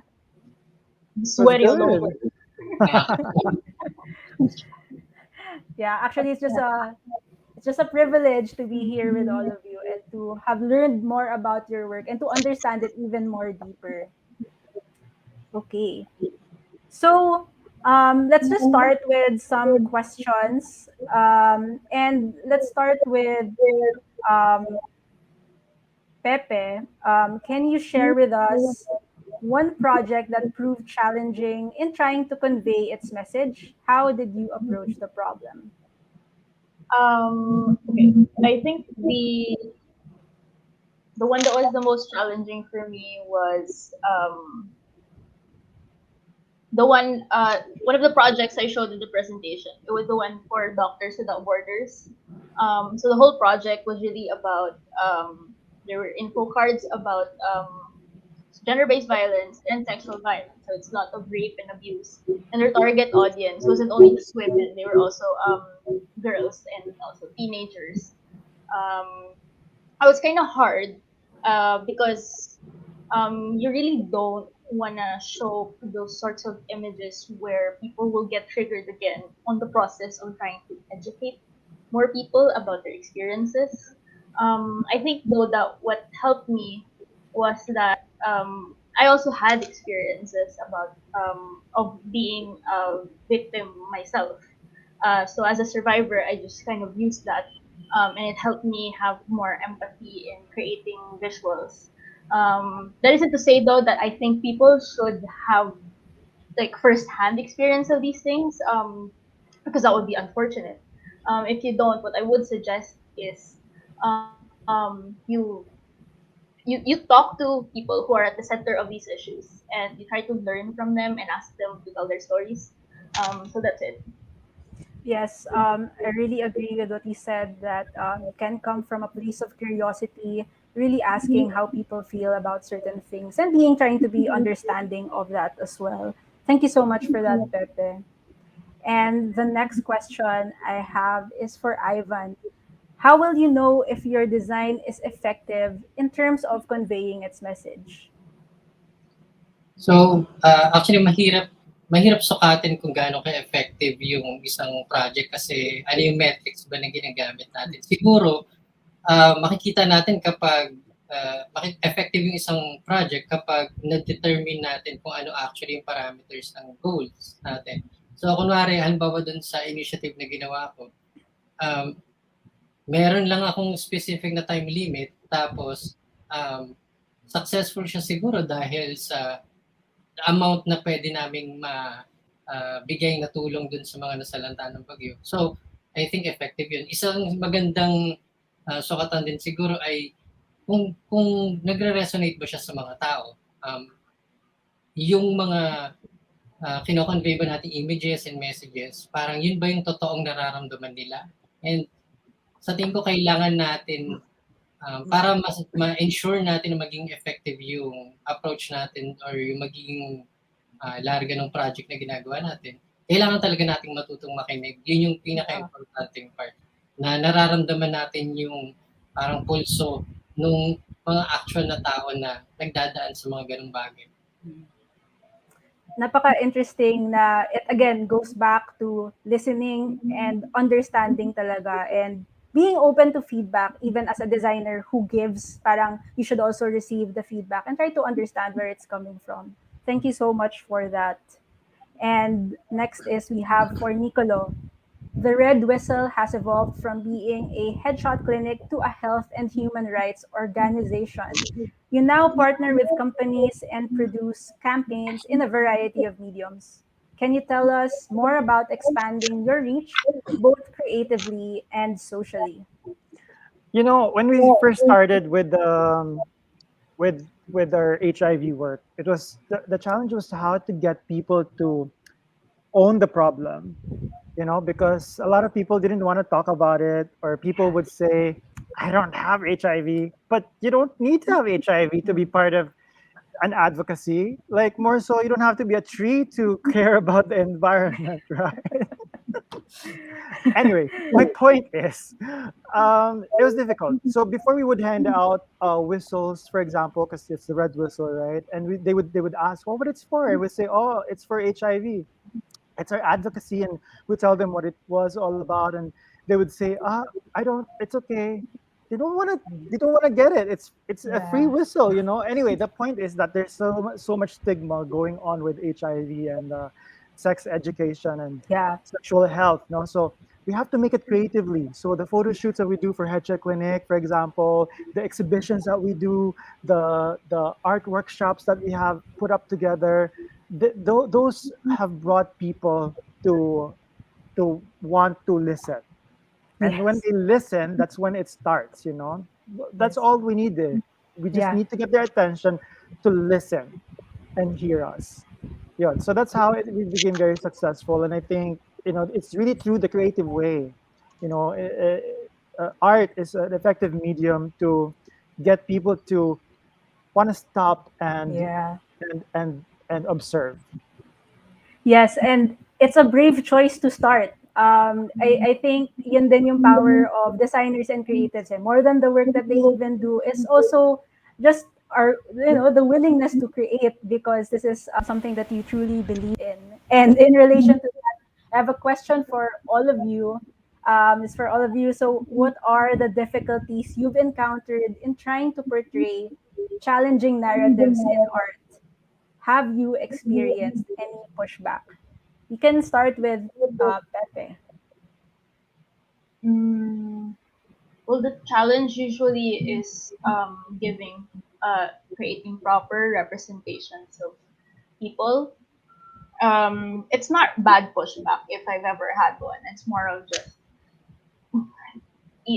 trying to give equal visual Yeah. focus on whomever we want to represent in the Yeah. work. So, if I would give a series of illustrations, they would tell me, oh, maybe we would need to have more Yeah. um, colored people.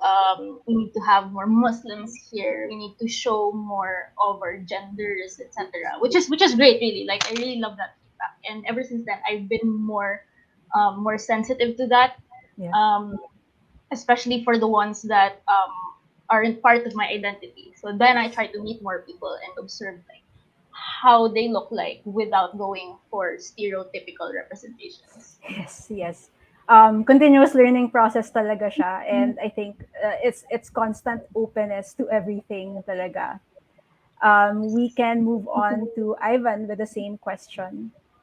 Okay, so sa akin, may mga ilan na project na may konting pushback. Usually, hindi naman lahat ng tao, Yeah. kahit meron ka magandang intention, mag-a-agree dun sa mga bagay yung sinasabi mo or kinukwento mo.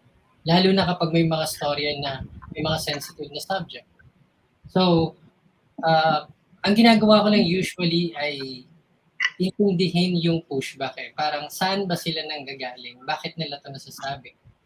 Meron bang na-cross na line or meron bang bumabangga dun sa values nila? Kasi most of the time yung pushback ay parang nagagaling dun sa place ng hurt na feeling nila meron sa mundo nila na nabangga. Tapos lahat tayo protective sa mga mundo natin, sa mga values natin, sa mga paniniwala natin. So ako tinitingnan ko lang yun as something na parang yun nga, feedback para ma-address ko siguro sa future na work yung paano ba mas mababalanse yung mga bagay. Ang maganda sa ganitong type ng work ng advocacy projects ay conversation siya. Laging may back and forth. Pwede kang may gawin, ito yung tingin mo, ito yung intent mo na okay na gawin. Pero hindi yan laging papasok sa saktong-saktong panlasa ng lahat. Ganyan. So, yun, kailangan mo lang din pakinggan kung ano yung pushback na yun. Tapos tingnan kung saan sila nagagaling. At Yes. i-expect mo na hindi lahat ng gagawin mo ay magkakaroon ng magandang feedback. Kasi minsan hindi naman siya tungkol dun sa itsura nung ginawa mo. Pero minsan, maaaring dun sa tone, maaaring dun sa overall na concept, merong hindi swak. So, kunin lang natin siya as feedback at gamitin dun sa next na project mo. Yes. I like what you said about balance na hindi agad-agad na parang may sasabihin ka kaagad to defend your work. Pero yun nga, listening talaga. Ang interesting kasi laging bumabalik tayo sa topic of empathy and openness talaga. And now we ask the same question to Niccolo. Maraming ganyan kami na-encounter lagi, no? Because HIV in itself is a sensitive topic, no? And it's very challenging also to convey it. So sexual health, etc. So, natutunan namin sa organization, for example, yung mag-pre-testing. So that's one thing I learned, and which I hated before. So para I don't want to do it, because it's hard work doing pre-testing, especially nationwide. It's very taxing. So you need a whole team to do the pre-testing for you, and you need facilitators for it. It's gonna cost a lot of money, but at the end of the day, it's going to show you a better guide to what is going to be perceived by a variety of different audiences. Because once you put educational materials out there, hindi naman yan for, although kunyari, specific lang siya for a target audience, but yung target audience mo na yan will be divided into different classes and different subgroups, etc. So really, really, really hard. So that's what I have learned, and that's what I still encourage other organizations or individuals or artists to do. So even in my personal art, when I create personal projects, I try to do pre-testing by means of, for example, doing a survey here and there, Yeah. just to see how people would react. Because especially with the HIV, very sensitive siya. So you don't Mm-mm. want to say the wrong words, for example.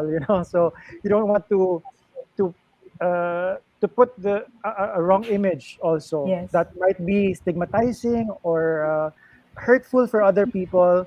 So these things had to be checked before Yes. it's even released, because social Mm-mm. media can Mm-mm. really be Yeah. rabid, and we don't we Yes. don't want the backlash. Yes.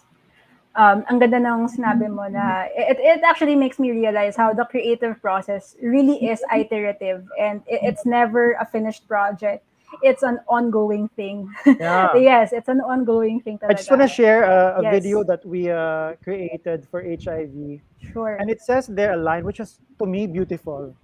But it says kasi one of the readers said, um, you are not less of a person because of your mistakes. And I feel that it was so strong and compelling.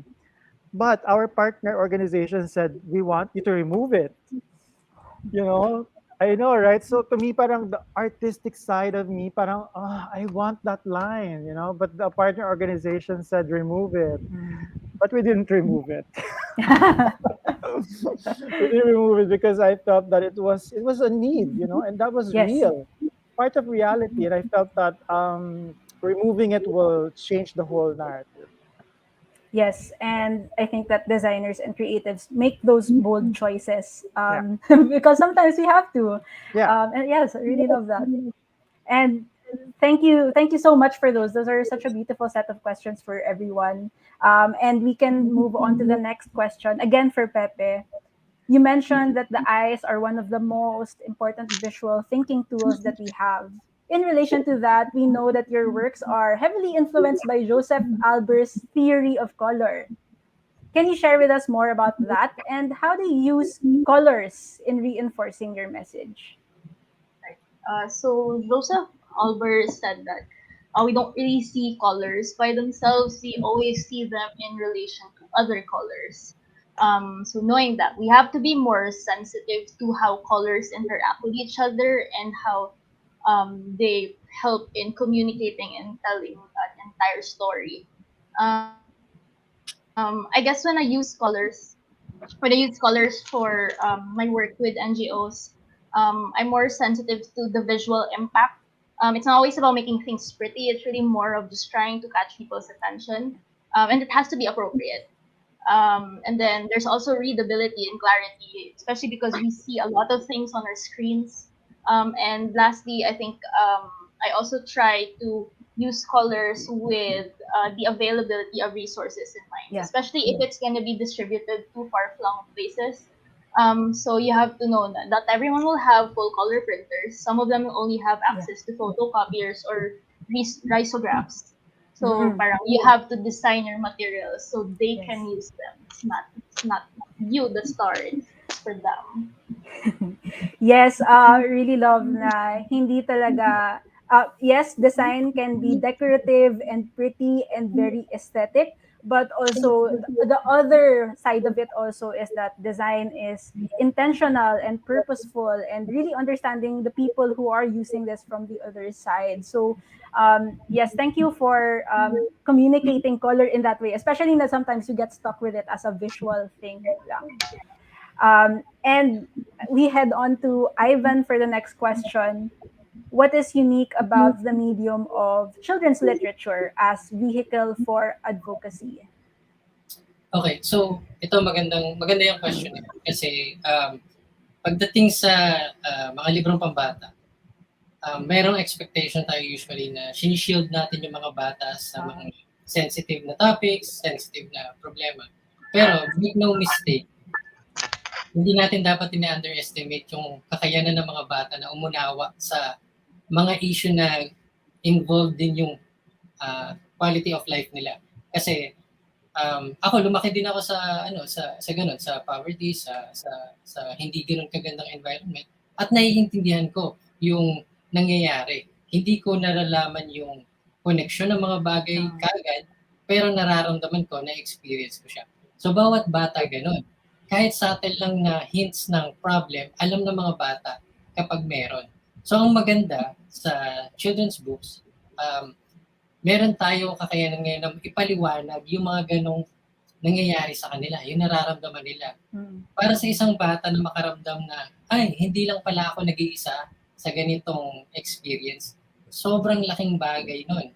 At para mapakita o maparamdam sa isang bata yung merong siyang kasama or may nakakaintindi sa kanya, pwede nun hulmahin yung buong perspective niya habang lumalaki. So doon niya titingnan, magiging biktima ba siya? Magiging proactive ba siya? Magiging superhero ba siya?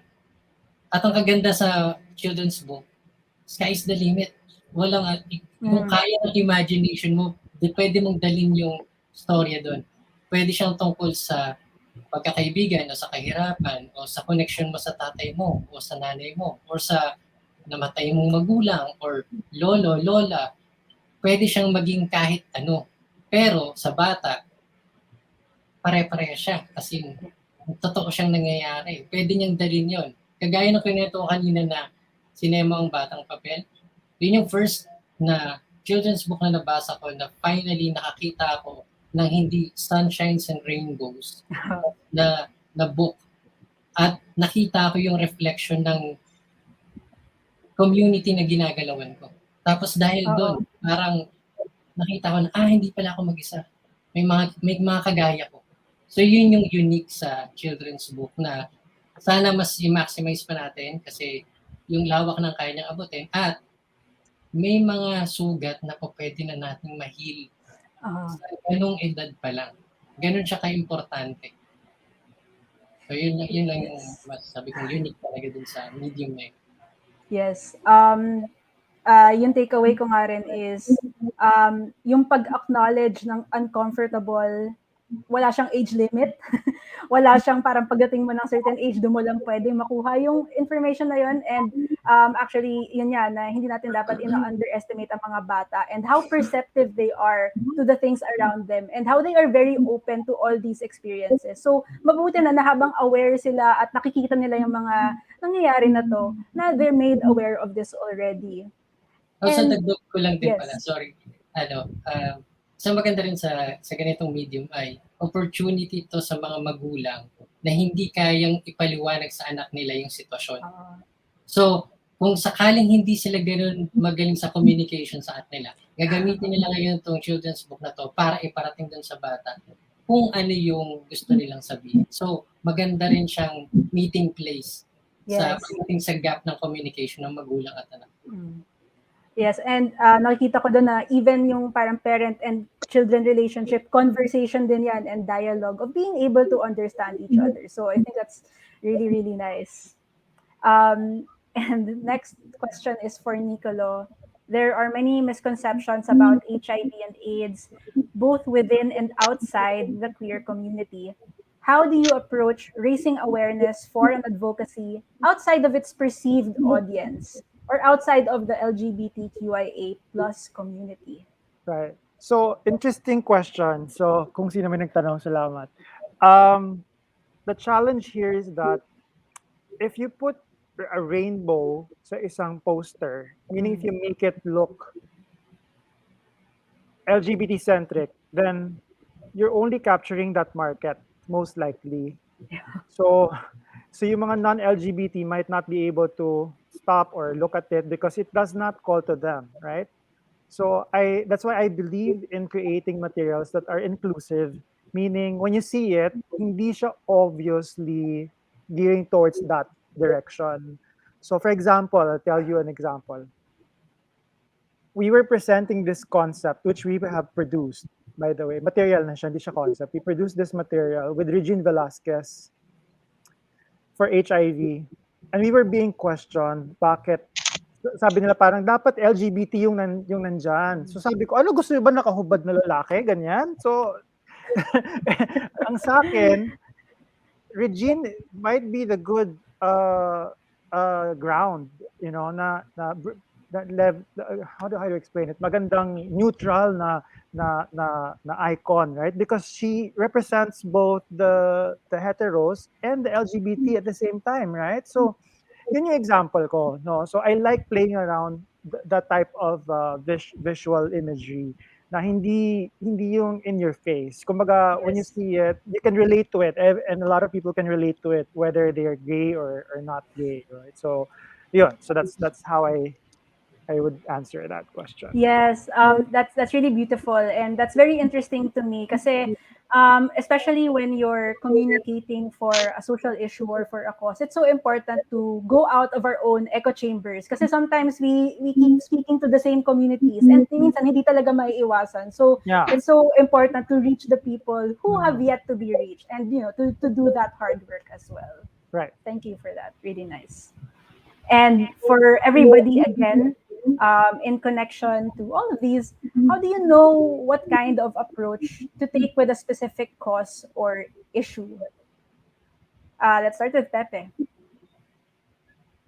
Hmm. I'm not sure. Well, I mean, I guess it always just goes back to empathy, right? Um, and I think that's it. And then it's always it also involves talking with your partner organizations, and the people you'll be working with, also the people whose stories they wanna put at the center. So I guess if it's approach, it's apart from empathy, it's also just an openness to learning about everything before sketching anything. And then you sketch and then you show and you learn some more. And then you just keep iterating the design until it's close to what everyone wants to see. Go back to conversation and dialogue as part of the process. Ivan? Actually, susundan ko lang yung sinabi ni Pepe, no? Kasi Okay. halos doon talaga nagsisimula. Um, Approach. So, bukod dun sa pakikinig, um, kailangan natin maraming testing siguro. Minsan, tawag dito, bukod sa pakikinig kasi parang, paano ba natin, ang mga question din kasi is, ano yung mga matututunan natin along the way, di ba? So, yung approach ay nag-evolve. Kailangan natin tanggapin na proseso siya.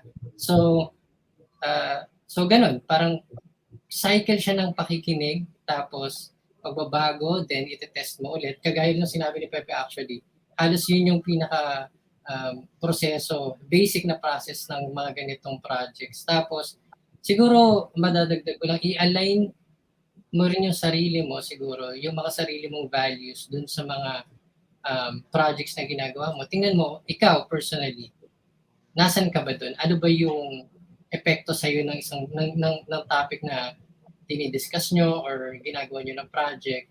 Paano mo to gagawin sa sarili mong boses? Nag-a-align ba yung values mo dito? Kasi importante din na kumbaga meron kang may sugal ka dun sa project.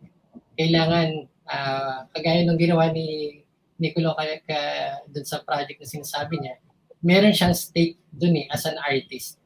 So yung approach, yes, pakikinggan natin yung organization and yung community, pero ikaw din, nasan ka dun? Kasi kasama yun sa growth mo rin as a person. Hindi ka gawa lang ng gawa at labas ng creativity at ng efforts mo.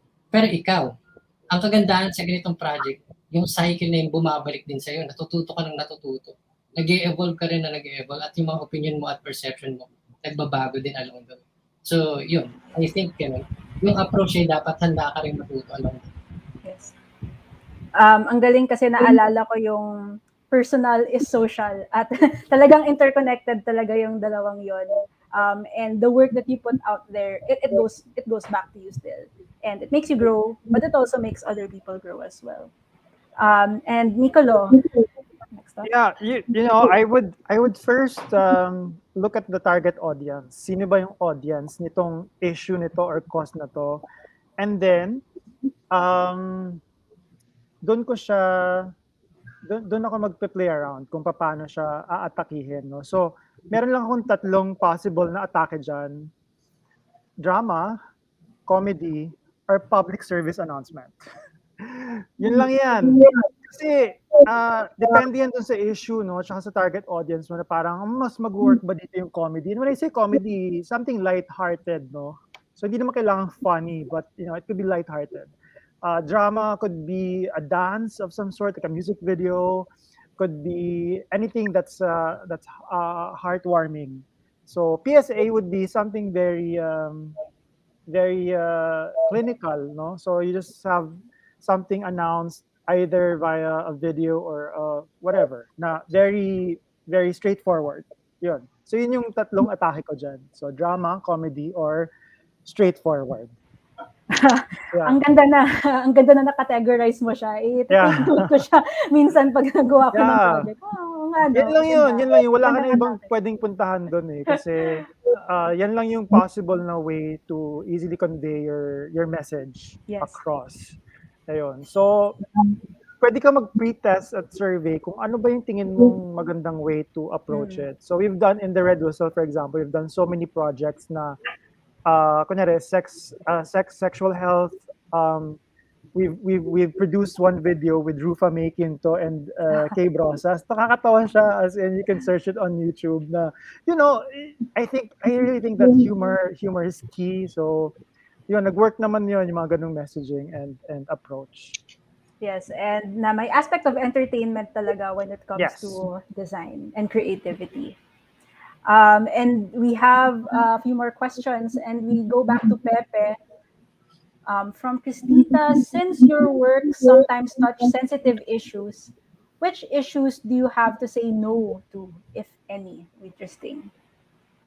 I don't think I've ever said no to a project because most of the NGOs who would approach me are feminist NGOs. So it's always like automatically yes for me because I'm kind of very knowledgeable already with the things that they work on. I guess if I have to say no, it's mostly I say no to more corporate projects, mostly because it's very demanding, and I don't quite understand much of it. So I would always just allot time for my work with NGOs. In terms of issues, I guess I would also maybe say no to issues I'm also not that well versed on, and but I would always just forward the queries to friends whom I know that. So for example, if it's for farmers and about land, I would forward it to somebody who works with those sorts of issues because parang it's always better to just give the best person for the job. And like I don't mind losing projects if it means that the advocacies will be better communicated. Yes, two takeaways from what you said.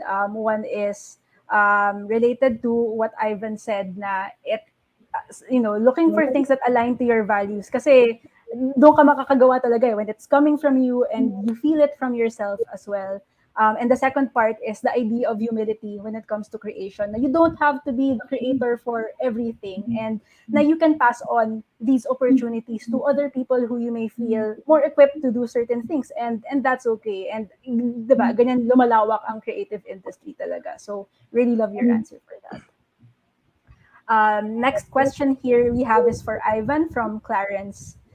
Ano po ang maipapayo nyo sa mga nais magsimula sa graphics design or illustration and at the same time ay magamit ang angking talent nila dito upang makatulong sa lipunan? Ang ganda. Okay, so paano magsimula, no? Sa mga nagsisimulang illustrator, no? So, sa mga nagsisimulang illustrator, yan yung pinakamagandang panahon, I think, para magsimula ng magiging involved sa mga advocacy na pinaniniwalaan nyo kasi hindi pa kayo ganun ka-exposed. So, nangangailangan na exposure sa mga ganitong type ng projects. No? So, ang maganda siguro magsimula tayo muna sa sarili nating experiences. Tanungin natin, ano ba yung mga bagay na nakaka-apekto sa buhay natin sa ngayon? Ano ba yung mga pwedeng sa sarili natin, sa pamilya natin, sa social circles natin. So, importante yung pagiging observant. Kasi yung pagsisimula at parang hand in hand sa kahit nagsisimula ka pa lang na designer or illustrator, yun yung maganda kasi pwede kang mag-start ng sabay. Maging observant ka dun sa ginagalawan mong mundo, then i-apply mo yung limitasyon ng alam mo sa panahon na yun. Kung hanggang saan ka lang, tapos gamitin mo siya, tapos hayaan mo na yung pagbangga mo dun sa problem or challenge na tinatry mong isolve or mag-contribute ka dun sa pag-solve ng problem na yon, yun actually yung magbibigay sa'yo ng creative growth. Kasi ipupush ka niya sa limits ng kaya mong gawin dahil sa meron kang intent na sincere.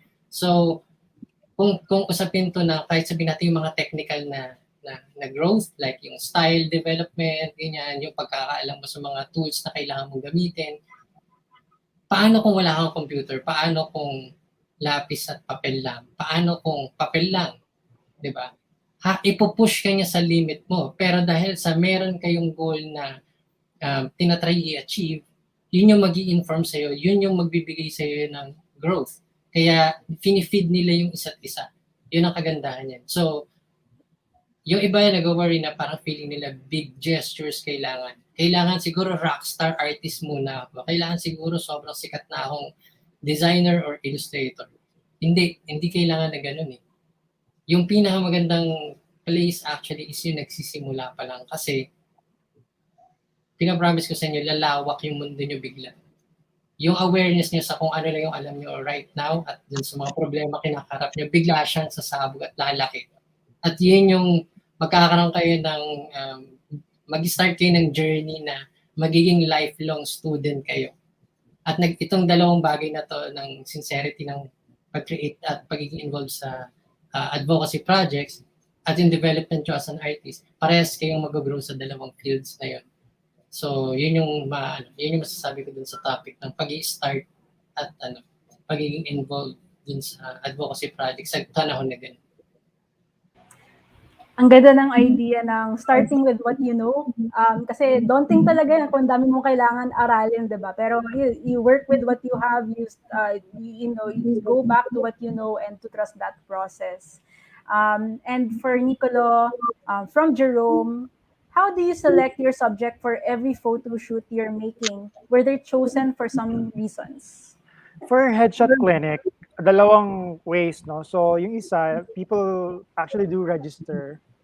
And specific to the advocacy that the campaign is running, we set some questions registration that they need to answer. So very Miss Universe kind. Kasi that's the only way that we can assess kung bagay ba tong tao na to dun sa campaign, no? I mean, yun lang yung only way. And then we also ask them to make their profiles on their Facebook and other socials public so we can check if they're posting things that are not aligned with the advocacy, for example. Ayun. So, mahirap kasi yan, di ba? Hindi naman natin 100% na mapuproof yung people that are being part of campaigns, right? So, meron from time to time that we have to deal with, some reports na parang, itong person na to who's supporting your whatever campaign is saying this and that. So, yun, we have to deal with those things. But at the end of the day, we can't always control these things, no? So, we'll screen as much as possible. So the others man, influencer, for example, celebrities, we invite, but also check din kasi kung sinong bagay dun sa campaign, right? So if it's Women's Month, then we celebrate women and everyone else who celebrates women. Basta maganda yung credentials na may mga projects niya for women, ganyan, diba? So for HIV and AIDS, for example, of course we'll choose individuals who are outspoken with sexual health, for example, with HIV, etc. So yun. So that's how we choose the people we shoot for our campaigns. Yes, alignment, intention, and purpose in the decisions that you make, even down to the people that you choose to collaborate with. Yeah. I have a few more questions, konti na lang. And we have something for all. From Alan, a question for everyone. The speakers all spoke about social issues. How do they make sure that their work and causes go beyond their respective platforms? For example, thinking about their work's impact outside of print, digital, social media, etc. Let's start with Pepe. I guess I've long acknowledged that the work that we do sometimes is for the it will be very limited in terms of impact. A poster can only be it will only have so much power, and whatever. Over the years, I realized that outside of design and illustration and art, I have to do something else because you really have to do the work. So lately, I've been conducting a lot of workshops where I train people how to visualize their ideas, and I give them tips on how to um, visualize things from discussions, etc. Because all of these communities, they usually have like general assemblies and stuff, and sometimes they're far away and they don't have the technology. So I also just try to teach them how to use pen and paper for all of these things. It's more of that. You just try to give them the tools and the skills that they will need for I guess for their own project, because you can't do everything for everyone, but it's nice to just teach everyone what you can. Yeah, there's a natural expansion of learning new things as you let things unfold. So when new projects come in, I think that's when you know when to go beyond what you're comfortable with. Ivan? Yun. Agree ako dun sa sinabi ni Pepe, no? Kailangan may recognition na may limitasyon yung kaya nating abutin. At siguro yung effort natin to make sure na yung pinakamalawak na impact yung kaya natin gawin, tama yung sinabi niya na kailangan mo mag-go beyond sa design, sa illustration, sa mga poster at flyer. Maganda yung idea ng pagtatanim. So, tinatry mong magtanim. Hindi ka tumitigil hanggang sa makahit ka ng magandang lupa na pwedeng mag-cultivate ng growth. Kasi ang kaya mo lang gawin most of the time sa gawa mo ay mag-inspire at mag-connect at mag-umpisa ng conversation. At yung mga conversation na yun, magkakaroon ng ripple effect sa mind ng mga tao. Maaaring dahil sa conversation na ng gawa na inumpisa ng gawa mo, magkaroon ng mas malawak na pag-uusap tungkol sa isang issue. O pwede siyang pwede rin siyang kopyahin. Kung ang gawa mo ay simple enough, I think magandang example yung ginawa ng isang friend ko si Carl Castro dun sa Cure COVID na initiative nila. Nag-umpisa sa isang flyer. Pero dahil sa lengguwahe nila yung ginamit at simple yung illustrations na ginamit, nagulat sila na yung mga community, yung mga mahirap abutin na community, nag-umpisa sila na i-replicate sa sarili nila yung flyer. Dinrawing nila sa malalaking Manila paper, gumawa sila ng sarili nilang mga educational material para intindihin yung pandemya at yung nangyayari. So I think ganun Pwede kailangan may recognize yung limitasyon, pero at the same time, hindi kayo humihinto. At the same time, pwede kang mag-isip ng ibang way para mapalawak yung pagtatanim ng inspiration sa ibang tao at pag-uumpisa ng mga conversation sa mga ginagawa mo. Kasama na rin yun syempre, sa pansarili mong buhay dahil kasama ka rin ng community na yun. So, hindi yung masusukat yung layo, pero I'm sure na eventually magugulat ka dun sa ripple effect na nangyari dahil dun sa mga inumpisahan mo. At yun lang sa tingin ko yung kaya mong i-hope na mangyari. Sana na maging tidal wave siya eventually ng change. Ang ganda rin ng metaphor mo on halaman kasi daming natuturo ng halaman sa atin about patience and minsan di mo mapipilit kung mabilis o mabagal ang growth pero tutubo yan at mag-flourish yan. Niccolo? Yes. Very interesting yung question na yan kasi yan yung pinakamalaking challenge for artists and NGOs na nagka-come up ng mga educational materials, posters, etc. How do you know? How do you find out? How can you measure the success of your project? Ay, nahirap. So, we've come up with several ways to go about this. No? So, for example, for Headshot Clinic, naglagay na kami mismo ng testing on the day of the shoots. Doon pa lang, mami-measure na namin yung ilang tao yung na-attract doon sa photoshoot at magiging willing magpa-test on site. So instant siya, right? So pre-promote namin siya without saying na merong free HIV shoot. But during the day, when they come, they're offered that as an option. Kasi hindi yan mandatory, no? So bawal yung mandatory. But there, we offer it on the side. And this we've proven that when once it's there, they'll do it because it's accessible. They don't have to go out of their way.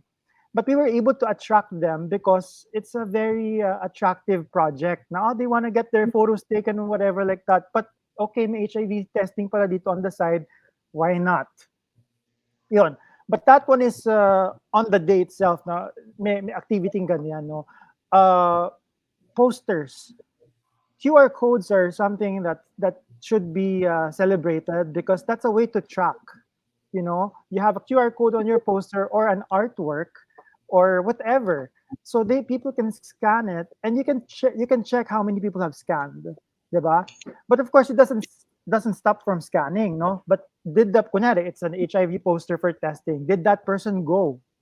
No, so it's all about communicating with the clinics and having survey forms, for example, available so that they can track how did this person know about the clinic.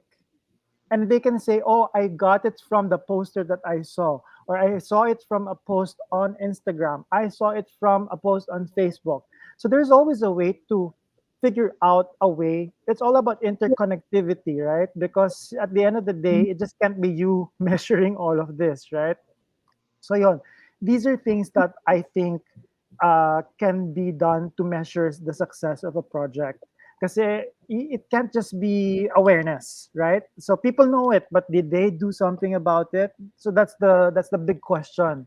So yon, um, there are other ways that people can incorporate in their art, for example, or in their materials that can definitely lead to this. Meron kami isa pa na i-share ko lang. Gumawa pa nga kami before ng ano, uh, raffle. So parang, kunwari, for example, if you go get yourself tested, you have this coupon wherein you can win a prize. Ganyan. So these things can be made fun. And these things that are fun can translate to success. Yun lang. Yes, wow.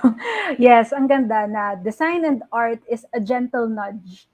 Hindi Yeah. siya for force, hindi ka na itutulak. It's a gentle nudge. It's like extending a hand out. And I think that's what's nice about it. Now you can come up with very compassionate ways to reach out to people. And really good conversations, but we have one last closing question for all. How do the efforts of advocacy based arts and design help in building communities and support systems? Let's start with Pepe. Well, I guess it depends on what the efforts are, but personally, I think my most favorite kinds of efforts are the ones that are done on the ground, like the one Niccolo was talking about. And I really enjoyed when he said that it's about accessibility and interconnectivity, and you have to bring it to everyone because if it's there, then they don't really have to go anywhere else. And like I really really love it when all of these efforts are brought to the communities because we really do need to make all of these things accessible, and we do need to give them a sort of communal experience of I don't know, advocating for the issues, or actually just letting them know that hey, hello, we see you, and we're here to listen, and we're really just here to help you guys out. We're not the stars, it's you, and we want to put your stories at the center. And I guess that's it. Also inwardly, I like that the advocacy based arts and design community is also sort of like an ecosystem. Um, it's very easy to meet new friends and you find all of these people who are advocating for different things. If anything, if you do want to get into this sort of work, it would be nice to follow so many other artists as well. Because once you start working with NGOs, they also need a lot of other support that tackles different art forms. So parang like, oh, I know a photographer, I know muralist, etc., etc. So that's it. It's two communities, and we're all working for the same thing.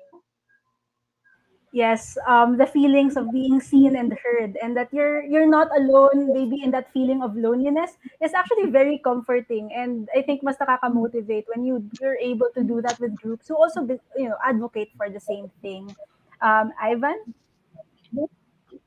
Um, so, nakita naman natin, kasama doon sa mga nabanggit na mga kasama ko rin sa panel, project nila Niccolo at Pepe, na may iba-ibang layers tayo, no, para makapag-build ng communities. Ang maganda sa mga art-based na projects na ganito ay ano lang tayo actually, parang um, tulong para maitawid yung mensahe. Kasi hindi naman kaya rin hindi naman tayo hindi naman isa-save yung mundo sa isang drawing lang, di ba? Alam naman natin yun. Pero, vehicle siya eh. Kagaya ng sinabi ni Pepe kanina, kung yung isang drawing, kahit sabihin natin walang words, isang comics, kaya niya magparamdam na yun yung nararamdaman ko. Importante na yun eh. Kasi I think yun lang, lalo na sa panahon ngayon, yun lang naman yung kailangan natin. Na maramdaman natin na hindi tayo nag-iisa dito sa struggle. At yung kagaya nung nabanggit ko kanina ng tungkol dun sa paper ni Sir Edwin Vicenteseo, tungkol dun sa burden bearing, yung pagdadala, lahat tayo may dinadala. Pero yung feeling ng merong iba na, kaya ko rin bitbitin ng konti yung dinadala mo. Ay, pwede kitang antayin. Baba mo muna yung bagahe mo sandali, antayin ka namin. So, yun yung nagagawa ng mga ganitong project. Napaparamdam niya sa'yo na hindi ka nag-iisa, na may kasama ka, na may possible na solution dun sa pinagdadaanan mo. At the same time, mas masaya pag may kasama. Kasi hindi mo nararamdaman yung challenges ng buhay kapag ka alam mo may community ka na kasama kasi lahat kayo pare-parehas ang pinagdadaanan at nagdadamayan kayo sakaling talagang mahirap. Alam mo na magkakasama kayo dun sa biyahe. Walang iwanan. Yes, yung concept ng saluhan talaga, napakaganda. Next is Niccolo. Art to me should be able to disrupt, impact, and engage people to move and do something. And that's what we call community action. And I think community action towards, for example, community building or capacity building of communities is very integral to the growth of communities, right? So I believe that art should be able to help bring that to an action. And if I may describe it in maybe an easier route, to me an art form that's very effective is porn. Because you do something about it immediately after. You feel something. Example lang to. You feel something and then you do something about it, right? So to me that's a good formula. So to me an artwork should be like that. You see it, you feel something, and you do something. If you don't do something, it's not a good porn. Yes, it's a sensation to take action. Yes. Yes. Yes, I really love that metaphor. What a really good way to, end that and envelope everything that we've talked about in Exactly. this conversation. Very beautiful way to end this conversation. So thank you to the panel for coming out here today to share with us how you have managed to use creativity as a way to really help other people and make a change in society as we know it. I wish you luck in your endeavors and more power to you all. But before we all go, let's have a photo op. For this, we will be joined by the Executive Director of the Design Center of the Philippines, the fabulous Miss Ria Matute. Hello, Miss Ria. Hi, hi, Hi. hi, So good hi. to have you Ria's here. fine. Yes. Okay. Let's have our picture taken. So I'll just do the countdown. 3, 2, 1, smile. Okay, okay, I think we're good with that. Thank you so much for this, and I really enjoyed this conversation really heartwarming. I'm so inspired. And I'm so glad to have talked to I'm you all. I'm sure you're so inspired by my last message. Yes, I won't forget that.